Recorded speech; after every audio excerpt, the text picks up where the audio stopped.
你是何人？我呀，我乃是。小心，他手有宝剑！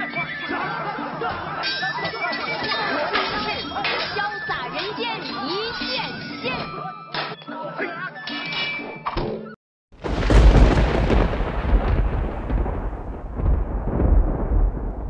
Chers amis, aujourd'hui j'aurais voulu vous parler de l'émotion colère, qui est une émotion qui peut apparaître au cours d'une session de psychothérapie, mais qui est une émotion qui à l'extérieur peut poser problème aux patients et d'ailleurs à tout le monde en général. Pour moi, la colère, c'est vraiment l'émotion la plus difficile à gérer, et je vais expliquer pourquoi. D'abord, la colère, c'est une émotion qui va s'accompagner de sensations physiques, comme toutes les émotions. Donc là, ça va être plutôt l'agitation, le rouge au niveau des joues, le cœur qui s'accélère. Parfois, pour les gens qui ont un petit problème de régulation émotionnelle, un petit peu une voix qui va être chevrotante, une respiration un petit peu difficile. Et on peut donc, quand on est en colère, perdre ses moyens. La colère a évidemment une incidence dans les relations. Ça va pouvoir donner des dégâts relationnels en fonction de l'expression de cette colère. Ça va pouvoir, au long terme, si on est manager et qu'on se met tout le temps en colère, eh bien, avoir une incidence sur le travail d'équipe. Dans la vie personnelle avec ses amis ou dans sa vie de couple, on va pouvoir avoir des conséquences qui seront difficilement réparables parce que quand l'autre subit la colère, ça lui crée aussi de la frustration et une envie de colère en retour. Pour moi, la colère, c'est vraiment l'émotion la plus difficile à gérer. Je trouve qu'elle est même plus difficile à gérer qu'une crise de panique parce qu'elle s'accompagne souvent d'un sentiment de toute puissance. Quand on est en colère, on a comme ça une impression qu'on est tout puissant et c'est ce qui donne l'impression au sujet en colère que ce n'est pas nécessaire de redescendre ou de contenir sa colère, surtout si on a l'impression d'être dans son bon droit. Quand on a une crise de colère, vous devez savoir que dans le cerveau émotionnel, il y a une activation qui ne redescend pas à la normale tout de suite. C'est-à-dire que dans les 24-48 heures, cette activation émotionnelle elle reste toujours là en fonction de la régulation émotionnelle du sujet. Ce qui fait qu'un petit événement survenu sur quelqu'un qui a déjà été mis en colère va pouvoir déclencher une nouvelle crise de colère qui n'aurait peut-être pas, en période d'accalmie, déclenché une crise de colère. Ce qui explique que dans le couple, une colère peut en amener une autre, en amener une autre, en amener une autre, et au travail, c'est pareil entre collaborateurs et collaboratrices. À quoi est due la colère? On peut surtout savoir que ça repose principalement sur des facteurs déclencheurs. Le plus grand déclencheur de colère, c'est une attaque de l'image personnelle, une perte de l'impression d'être important pour les gens, le rejet, la frustration. Donc ça ramène toujours à l'image personnelle. On va d'autant plus facilement se mettre en colère qu'on a une estime de soi et une confiance en soi relative. Si par exemple on en a l'impression qu'on n'a pas de valeur, qu'on ne peut pas se faire confiance, on va plus facilement partir sur une modalité colérique parce qu'on va être activé par les autres qui vont nous dire quelque chose qui peut attaquer notre valeur ou même tout simplement qui peut être interprété comme une attaque de la valeur. La colère va induire des réactions neurophysiologiques. Dans le corps, ça va se traduire, donc j'en ai déjà parlé tout à l'heure, mais par de l'agitation, par des phénomènes au niveau de la voix qui va monter en intensité, en rapidité. Et on peut même, il y a certains sujets colériques qui peuvent même presque un peu faire peur, parce qu'ils donnent l'impression qu'ils vont vous sauter dessus.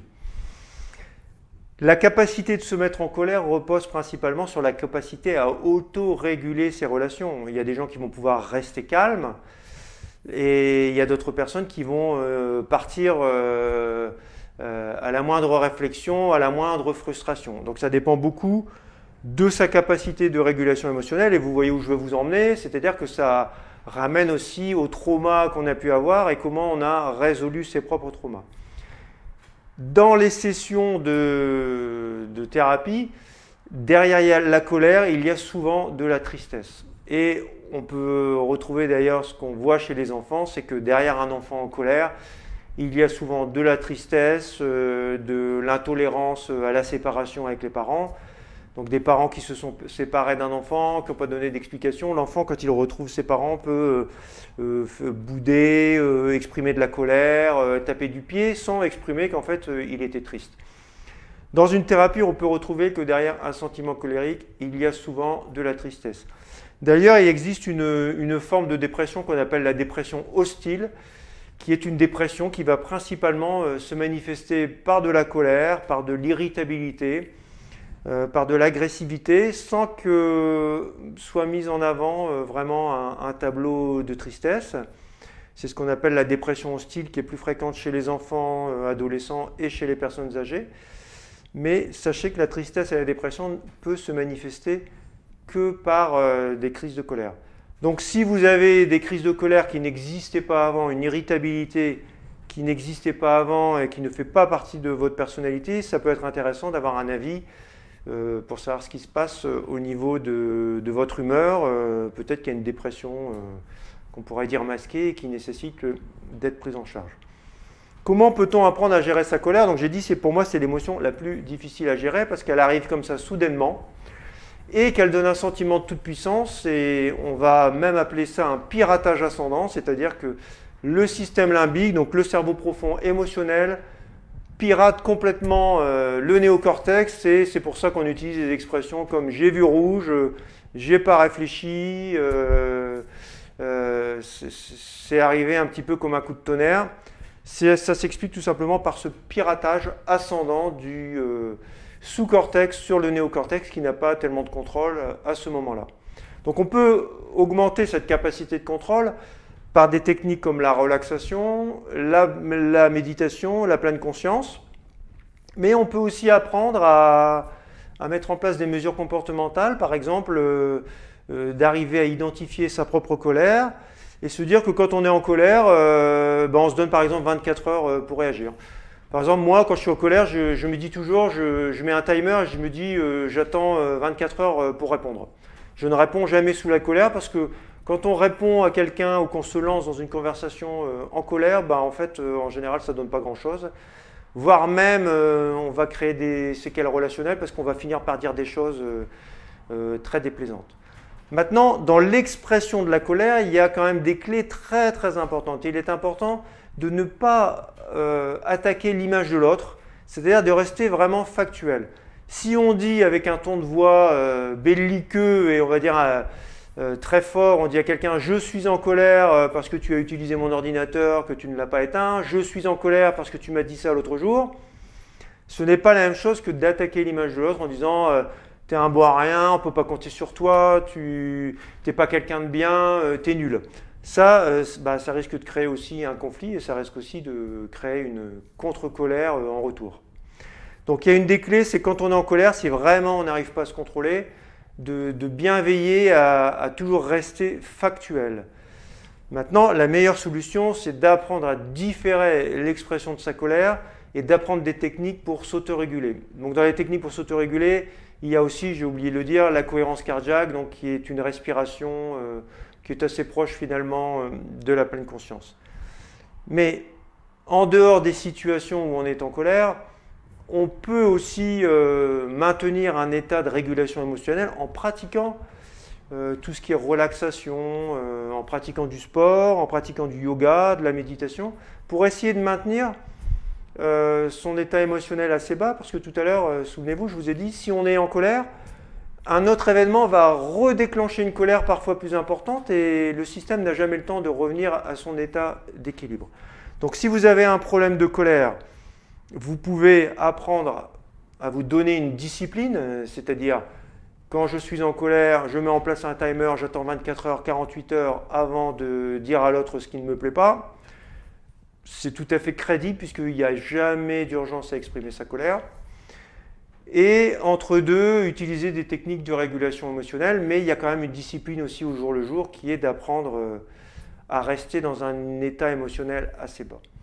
Maintenant, il y a un cas de figure particulier qui est qu'effectivement, quand on va dans un commerce, je ne vais pas dire une enseigne, mais si vous allez dans un commerce pour revendiquer, quand vous avez donné un appareil qui ne fonctionne pas, que le vendeur veut vous mettre sur le dos, que c'est vous qui l'avez mal utilisé, eh bien c'est vrai que c'est un peu dommage, mais parfois la colère permet, ou l'agressivité verbale permet d'obtenir ce qu'on n'arrive pas à obtenir si on est gentil. Alors ça, c'est quand même un problème. Donc il faut, à mon avis, modérer la réponse, c'est-à-dire qu'il faut être plutôt dans des techniques d'affirmation de soi, c'est-à-dire commencer assez gentiment et puis s'affirmer de plus en plus et essayer de voir s'il n'y a pas d'autre recours que de se mettre en colère, parce qu'il y a toujours un moyen d'avoir la réponse qu'on attend. Alors, moi, mes voyages en Asie m'ont enseigné qu'en fait, la colère, c'est vrai que c'est pas très utile.